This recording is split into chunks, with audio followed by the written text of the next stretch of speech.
ಆಕಾಶದಾಗೆ ಯಾರು ಮಾಯಗಾರನು ಚಿತ್ತಾರ ಮಾಡಿ ಹೋಗೋನೆ.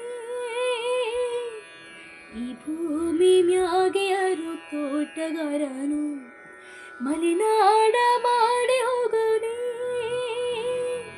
ಬೆಳೆ ಹಕ್ಕಿಯಾಗಿ ಹಾರಿ ಹೋಗಿ ನಾವು ಸಂಚಾರ ಮಾಡುವವರ.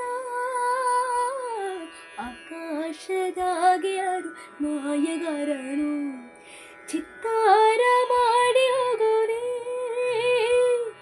ಈ ಭೂಮಿ ಮ್ಯಾಗೆ ಯಾರು ತೋಟಗಾರನು ಮಲೆನಾಡ